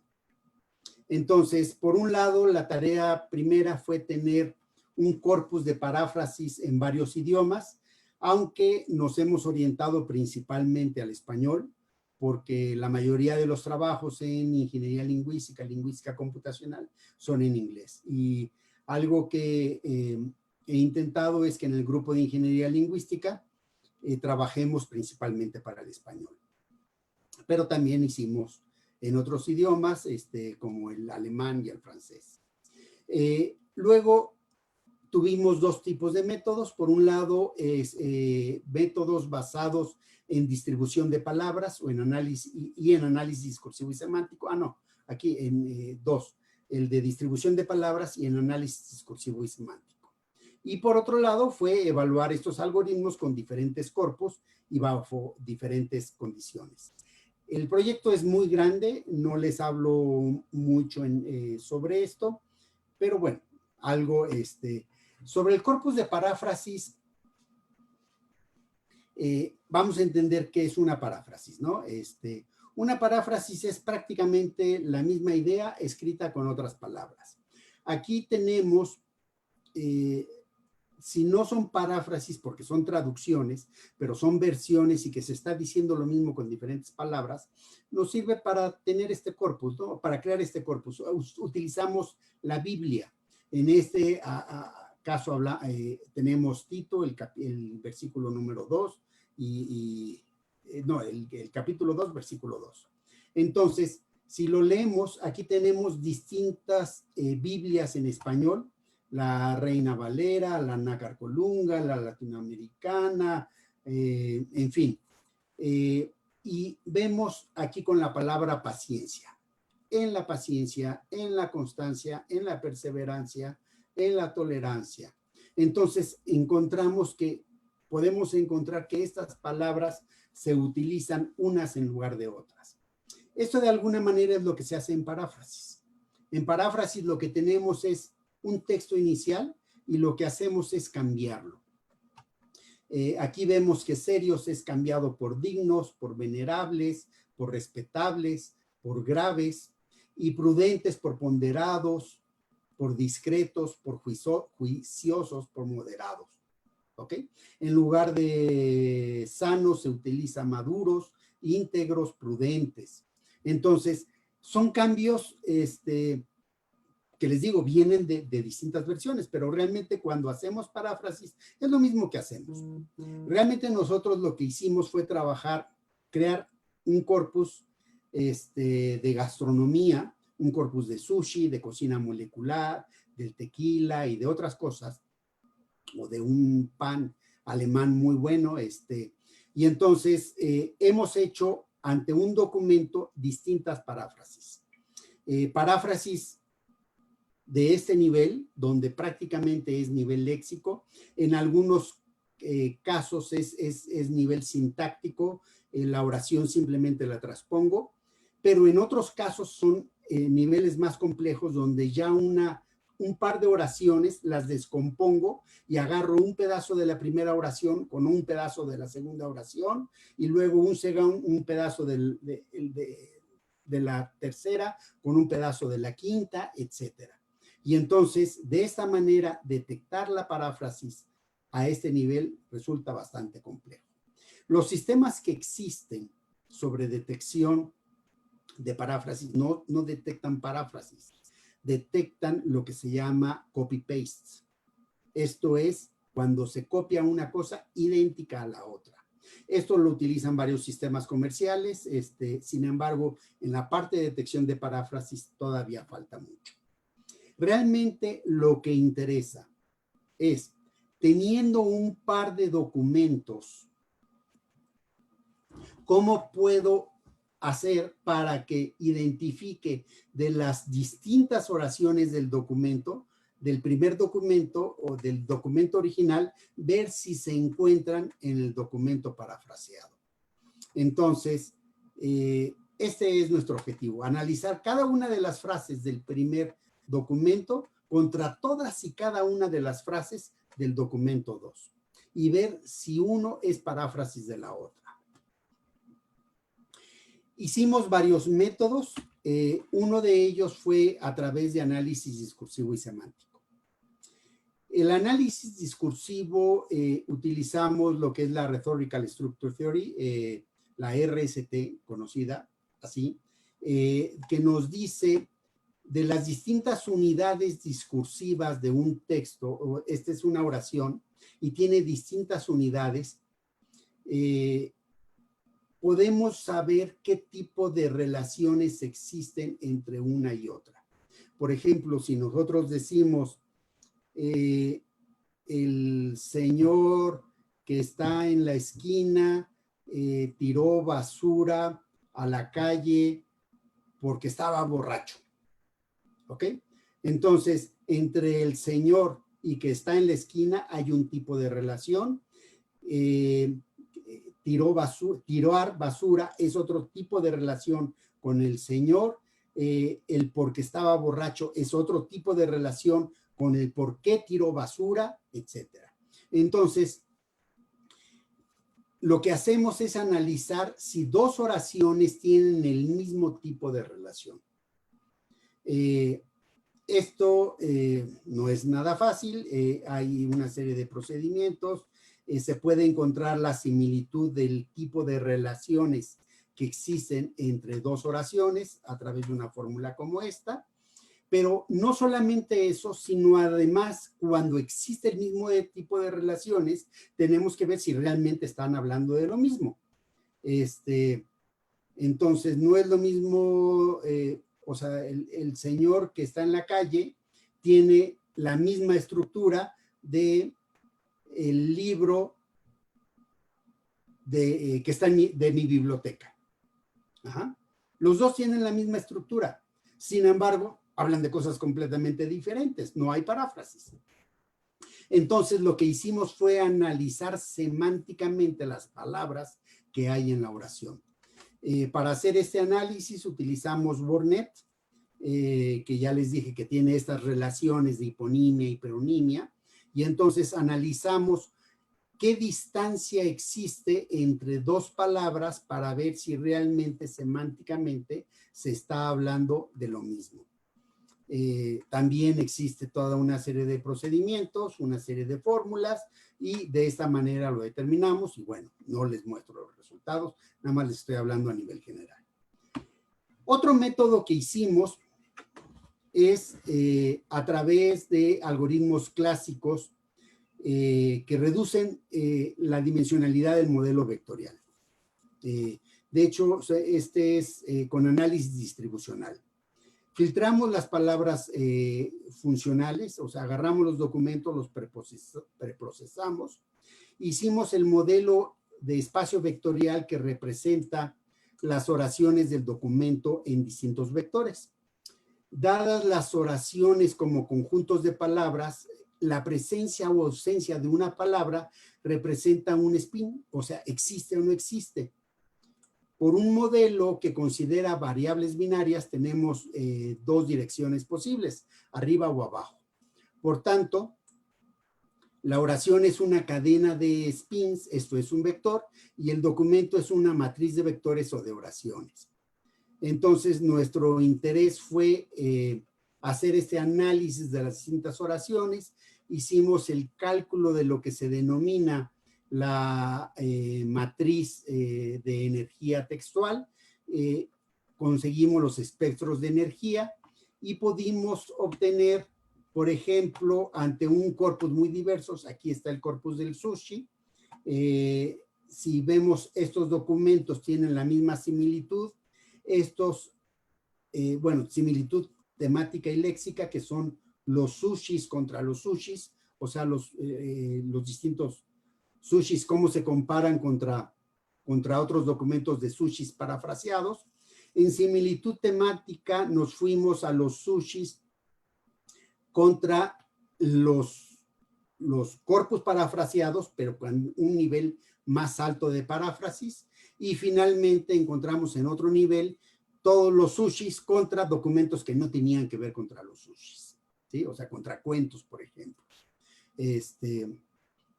Con esto, nosotros hicimos un sistema que ustedes pueden consultar para el corpus del sushi únicamente, aparecen otros, pero nada más este. En este sistema podemos comparar, por ejemplo, el sushi 0 contra el sushi 3 y podemos ver la matriz que se obtiene con la similitud. Entonces, en rojo estamos viendo los que tienen más similitud, luego siguen los que están en naranja, luego los de amarillo y finalmente los de gris. Entonces, vemos que en esta fue una oración que prácticamente no tenía nada que ver y pudimos encontrar cosas como estas. Este es nuestro original, fijémonos bien. El pescado es un alimento perecedero, es por esta razón por la que en la antigüedad se empleaban diversos métodos simples como el ahumado o la salazón. En lugar de pescado, se está utilizando pescado también. En lugar de alimentos, se está utilizando comida. En lugar de perecedero, se está utilizando que se echa a perder rápidamente. En lugar de en la antigüedad, se está diciendo desde tiempos remotos. Y en lugar de se empleaban, se dice el hombre ha usado. Y en lugar de ahumado o el salazón, se dice el curado con humo o con sal. Entonces, este es un caso de paráfrasis que justamente un sistema como el que nosotros hicimos permite detectarlo. Ok. El segundo proyecto que me voy de los tres que les dije es el de análisis y extracción de información en redes sociales. Tenemos una página que es la de Miopers, no les puse la página, pero lo que se está haciendo es minería de opinión en redes sociales y realmente lo que nos interesa es analizar, bueno, extraer y analizar la información que existe en redes sociales, específicamente en Twitter y en Facebook. Tenemos dos proyectos. Por un lado, el análisis de Twitter para el COVID-19 y por otro lado, el análisis de Facebook y Twitter para detección de ideación suicida. Ok, proyectos muy diferentes. En el caso bueno, antes de ver el primero, tomemos en cuenta que las redes sociales nos permiten tener un observatorio de la opinión. Podemos nosotros, ante las distintas redes sociales, noticias, discursos, nosotros podemos saber qué es lo que se dice, quién lo dice, qué sentimientos tiene, etcétera. Entonces, esto es minería de opiniones, es una de las áreas que hemos trabajado ampliamente. En el caso de los textos del COVID, de los twitters del COVID, tenemos distintas cosas. Por un lado, podemos analizar las palabras que se están diciendo hoy en día sobre el COVID, sobre los textos que hablan del COVID. Estamos viendo qué hashtags se están utilizando. Ajá. Este va cambiando día a día. Agarré la versión del 19 de noviembre y entonces, fíjense, 100,000 familias de luto, es el cuarto hashtag, el primero es COVID-19, y estos van cambiando día a día. Sobre las menciones de hoy, las menciones del 19 de noviembre, la primera casi siempre es sobre López Obrador y López-Gatell, pero ahora está Claudia Sheinbaum, el gobierno de México, e Irma Sandoval. Y las palabras que más se utilizan son pandemia, COVID, virus, muertos y México. Por otro lado, podemos ver una línea del tiempo. Aquí me hice un zoom en alguna de ellas, donde vemos cuántas hay sobre enojo, cuántas hay de anticipación, de disgusto, de miedo, de alegría, tristeza, sorpresa, confianza. Entonces, vamos analizando los distintos textos, tweets que se están subiendo sobre el COVID y el tipo de emoción que se está dando. También podemos ver los relacionados con los síntomas, por ejemplo, sobre estados mentales y síntomas que se tienen de COVID. Esto es quienes tienen algún tipo de tristeza, de emoción, algún tipo de emoción o de depresión, y de síntomas quienes están hablando de síntomas que están teniendo por el COVID, dolor de cabeza,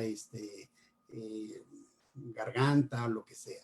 Y además también analizamos o mostramos cómo se presenta en la Ciudad de México o en la República Mexicana, según el tipo de análisis que tengamos. Entonces, esto se presenta actualmente en nuestra página. Por otro lado, en cuestión de la detección de ideación suicida, es un proyecto que nos patrocinó la UNAM. Hicimos un análisis sobre los factores de riesgo de suicidio y el tipo de palabras que podrían utilizarse o de frases. Identificamos las distintas palabras según la distinta literatura, que puede ser el uso de primera persona del singular o primera persona de plural, la tercera persona del singular, cuáles hablan sobre cuestiones sociales, cuáles hablan sobre emociones positivas o negativas, ansiedad, enfado, tristeza, etc. Y entonces nosotros podemos ver que el grupo que tiene los grupos temáticos de suicidio y de depresión y los que presentan factores de riesgo hablan más sobre yo y no hablan sobre nosotros. O sea, fíjense que de nosotros no hablan siempre hablan de sí mismo. Entonces, este tipo de análisis nos permite justamente tratar de ver qué es lo que qué tipo de perfil se tiene sobre cada una de las personas que tienen depresión y ideación suicida. Y el último proyecto que hablo, ya con esto termino, es sobre la detección temprana de Alzheimer.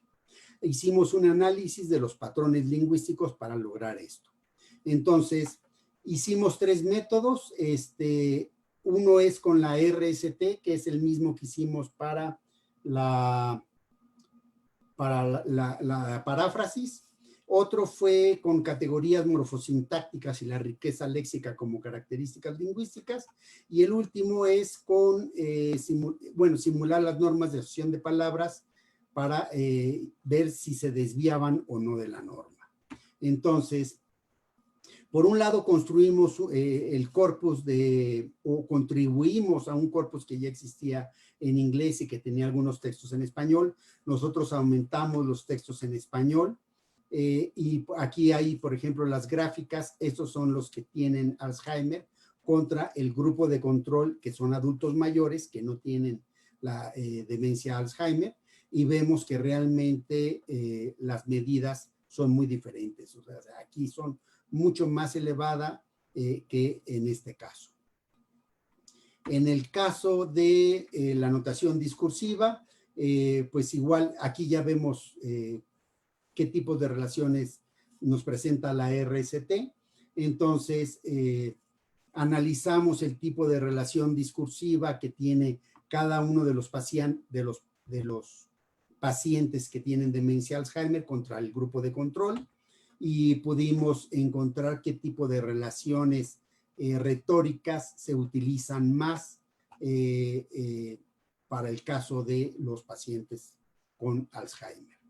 Y finalmente, utilizamos o simulamos las normas de asociación de palabras. Las normas de asociación de palabras es como 100 mexicanos dijeron más o menos. Una persona dice abeja y el otro tiene que decir la primera palabra que se le ocurra. En este caso, miel. Entonces, aquí vemos una norma de asociación de palabras y el tipo de redes, de grafos que nos arroja una norma, ¿no? Una palabra estímulo.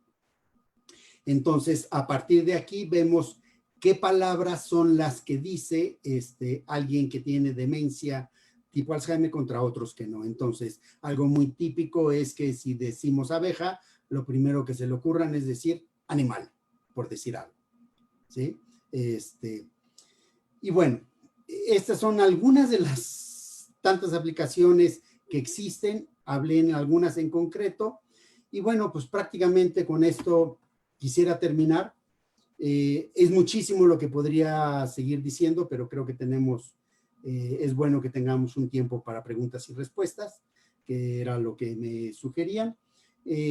Hago un pequeño comercial sobre 2 libros que pueden consultar. El de Introducción a Corpus Lingüísticos, que si bien da el panorama hacia lo que es corpus lingüísticos, también da un panorama a las aplicaciones de los corpus lingüísticos, porque prácticamente toda la ingeniería lingüística trabaja gracias a que existen corpus lingüísticos. Y el otro libro es Tratamiento de Información Textual y Generación de Taxonomías, que es una publicación del Instituto de Ingeniería, que sacamos en la serie de docencia y que pueden ustedes descargar. Y bueno, pues con esto termino. Si quieren saber más sobre lo que se hace en el grupo de Ingeniería Lingüística, tenemos nuestra página en Facebook, tenemos nuestro Twitter, si quieren seguirnos. Aquí está también la liga de la página, que no está muy actualizada, y mi correo para cualquier cosa. Y con esto, pues, terminaría. Muchísimas gracias. Y ahora sí, Vania. Muchísimas gracias por esta plática, esta ponencia. La verdad es como, no sé, una explosión mental, porque pareciera que no, en lo personal no dimensionaba o ignoraba el hecho de que habían tantas herramientas que yo ya estaba ocupando y que involucraban la ingeniería lingüística, y que también todos ya ocupamos, desde el traductor de Google para a lo mejor alguna frase que no conocemos, o el mismo buscador de Google con el reconocimiento de voz, y las aplicaciones que se están teniendo tanto para la lingüística, en el caso de los estudios que se hacen sobre léxico y etcétera, y las aplicaciones que se están dando de manera multidisciplinaria para áreas de salud, para áreas de áreas como la que decían Por ahí sí.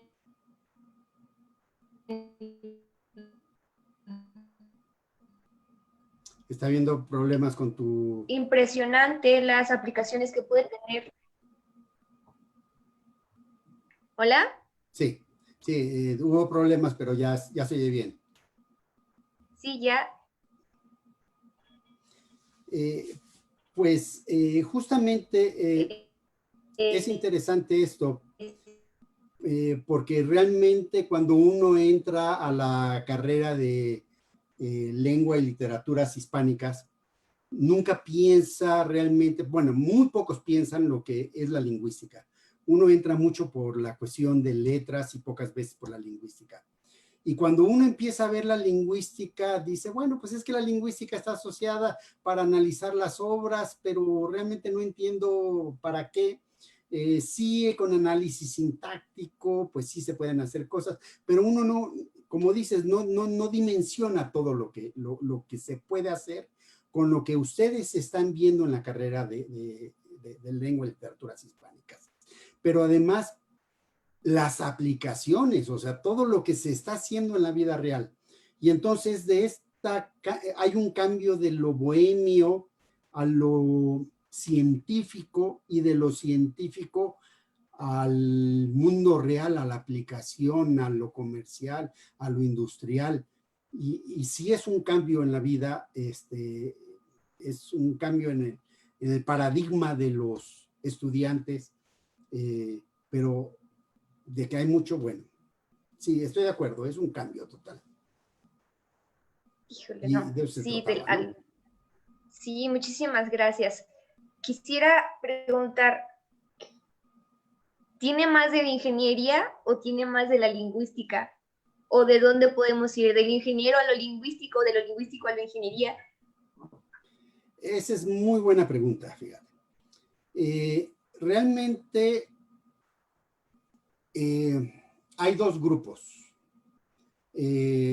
Los grupos de ingenieros y los grupos de lingüistas.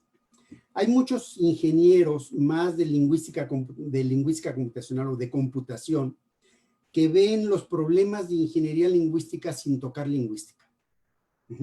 Prácticamente con machine learning, con redes neuronales, con estadísticas, tratan de resolver todo independientemente de qué se está diciendo, o sea, no analizan los textos.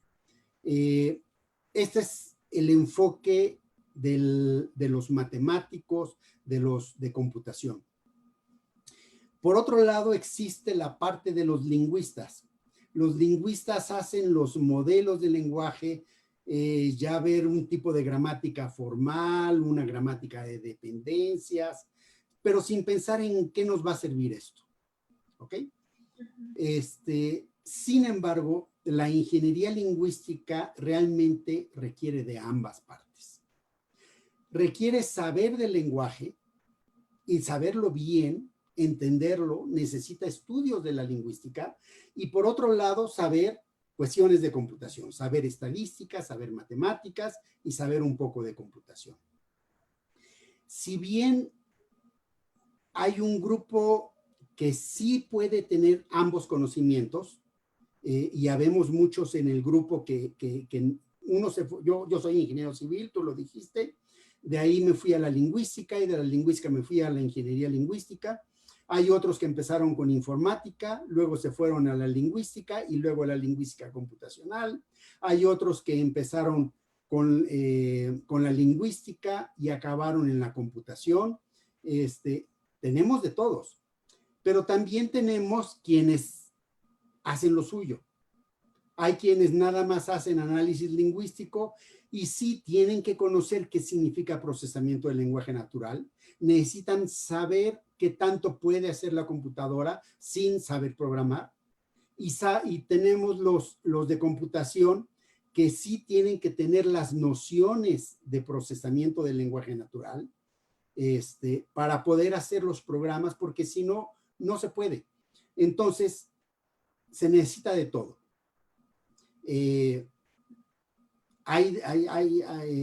O sea, todos los que salen de letras de la carrera de lingüística tienen la oportunidad de irse a hacer una carrera en lingüística donde van a ver formalismos y una vez que conocen los formalismos, por ejemplo, pueden entrar a grupos que trabajan procesamiento del lenguaje natural. En San Luis Potosí hay un grupo que trabaja el lenguaje natural.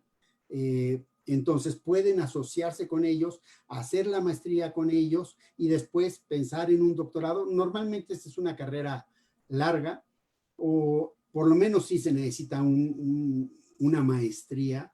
Yo creo que a nivel licenciatura no tienen ustedes los conocimientos suficientes, pero sí es necesario conocer un poco de uno y de otro.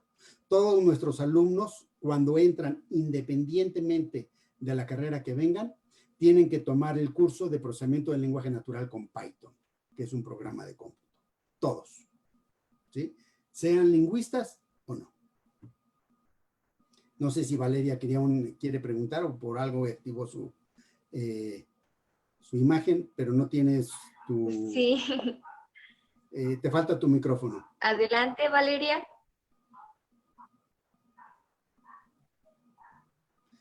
Está en la parte de abajo del lado izquierdo, ahí dice, está el microfonito y dice mute. Ya. ¿Me escuchan? Ah, ok. Sí. Buenas tardes, doctor. Muchas gracias por su presentación. Me surgieron dos dudas cuando habló sobre los sistemas de diálogo. Sé que no habló mucho del reconocimiento de voz, pero bueno, mis preguntas van por ahí. Pues he leído de reconocedores de voz que utilizan modelos ocultos de Markov, pero tengo entendido que los reconocedores de voz, como por ejemplo de Google o de Alexa o Microsoft, utilizan redes neuronales. Entonces, yo veía con los modelos de Markov que los reconocedores de voz tienen cierta arquitectura, ¿no? Que tienen los diccionarios de pronunciación, los modelos acústicos y de lenguaje. Y pues mi primera duda era si también los reconocedores que trabajan con redes neuronales necesitan todo esta misma arquitectura o por ser redes neuronales necesitan otro tipo de información. Mi otra duda es con respecto al tipo de corpus que se utilizan en reconocimiento de voz, si es más adecuado trabajar con corpus que se hayan recopilado en ambientes muy controlados, en los que hay poco ruido, pocas interferencias, o por el contrario, es mejor trabajar con corpus que sí tengan un poco de estas interferencias. Más que nada pensando en que los reconocedores de voz, pues luego los utilizamos en ambientes no tan silenciosos, no tan controlados. Pero por otro lado, creo que es como paradójico porque utilizar corpus que tengan ruido podría causar problemas a la hora del modelaje acústico, ¿no? Entonces, pues esas son mis dos dudas. Gracias, doctor. Bueno, son dos preguntas. Realmente, en lo que es en la Facultad de Ingeniería, nosotros no trabajamos voz, o sea, así como tal.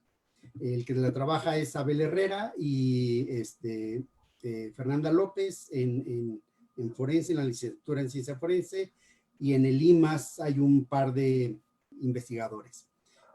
Yo soy más asociado con Abel Herrera y con Fernanda López, y sí utilizan modelos ocultos de Markov.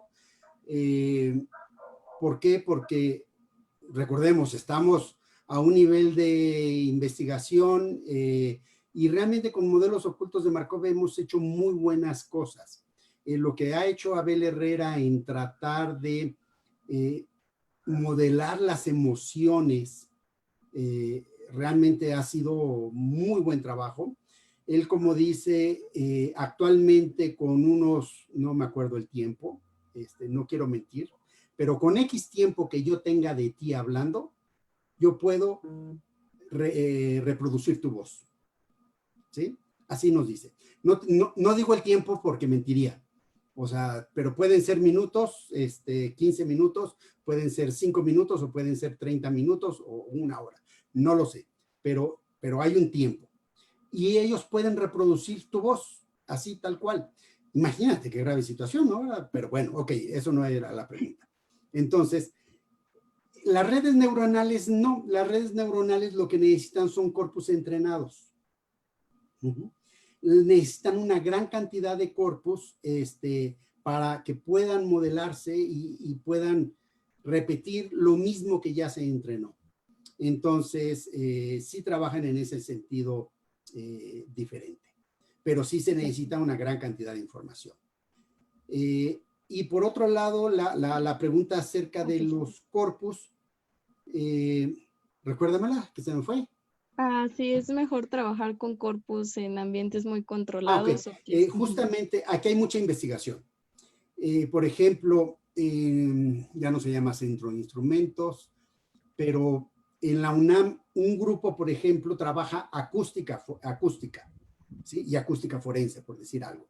¿Y qué es lo que hacen ellos? Reproducir el sonido, la voz, dentro de un ambiente con ruido, para tratar de filtrar justamente la información que quieres y filtrar y quitar todo lo que no quieres.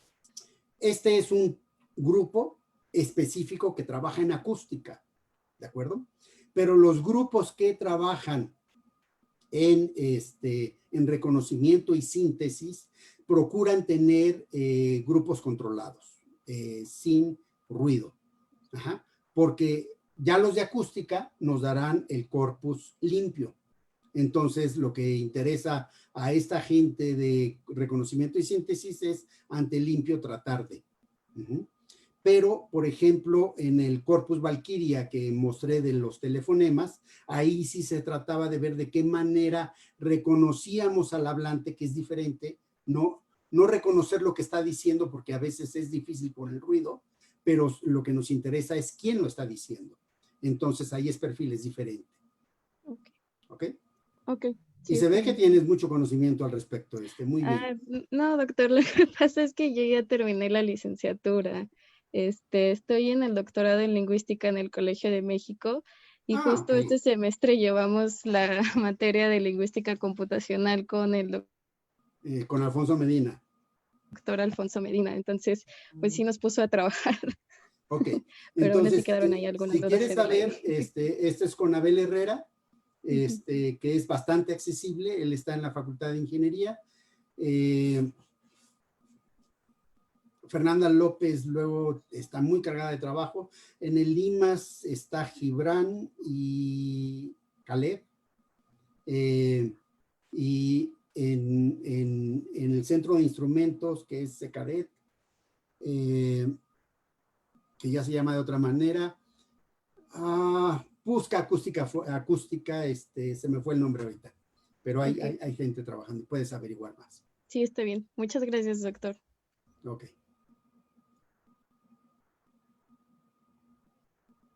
Tienes interrumpido, ahora sí. Ya. Gracias, Valeria, por tu pregunta.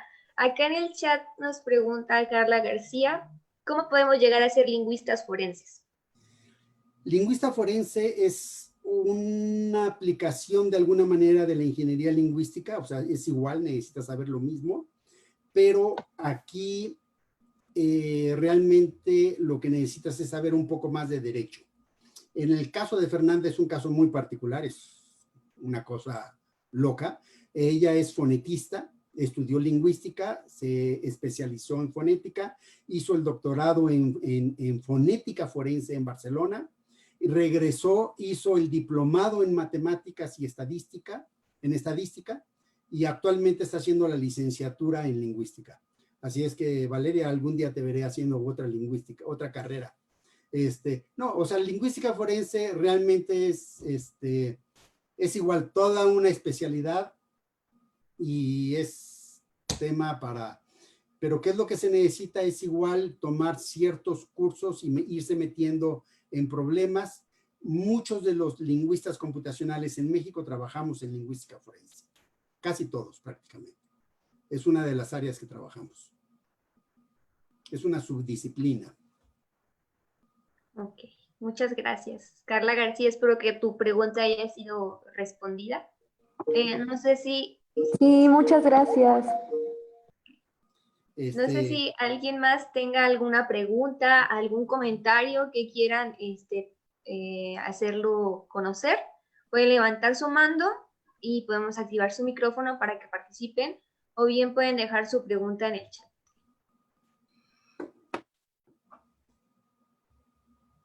Bueno, también creo que están cansados ya, como que si fue muy abrumador y es posible. Y bueno, pues son las 7, no sé.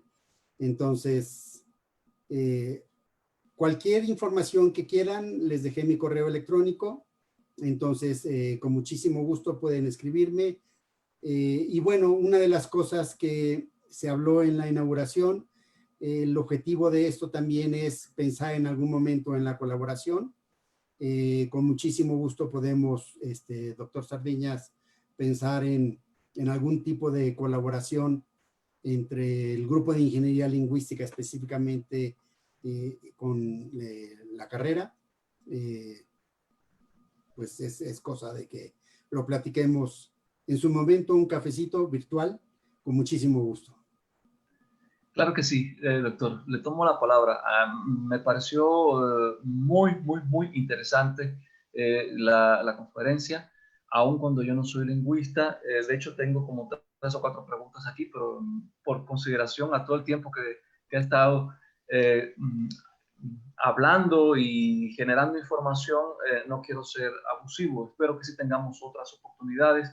Y bueno, también le extiendo la invitación a nuestros colegas de lingüística de aquí de San Luis. Espero que sí que haya oportunidad, porque efectivamente el campo de trabajo parece fabuloso, y no solo para aplicaciones tan prácticas como las ciencias forenses o, qué sé yo, el reconocimiento de voz aplicado a otras áreas. También pienso, por ejemplo, en la identificación de autoría de obras cuyo autor no se conoce, o en la estilística, ¿no? Una disciplina que al parecer parecía ya, de retirada, pero con esto que acaba de hablar de los análisis estilométricos, creo que más bien lo que aparece es un campo de aplicación muy concreto, y no solamente sujeto digamos, a la impresión o algo así, ¿no? Por mi parte, pues muchísimas gracias, y sí, sería muy interesante que retomáramos la posibilidad de una colaboración. Pues muchísimas gracias.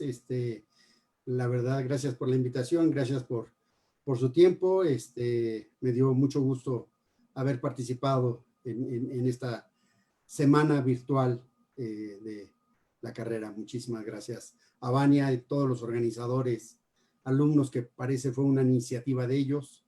Sí. Entonces, realmente muy buen trabajo hicieron. Muchas gracias. No, muchas gracias por acompañarnos, y pues si no hay más participación, por acá Dulce quiere agradecer la conferencia, estuvo también bastante interesante, y pues si no hay más comentarios por ahí o preguntas, pues podemos cerrar esta conferencia y pues llevarnos muchas cosas para reflexionar y pensar y seguir buscando información si les ha interesado o si nos ha interesado este tema. Bueno, hasta luego. Gracias, buenas noches. Gracias, Buenas noches. doctora. Hasta luego. Buenas noches. Hasta luego.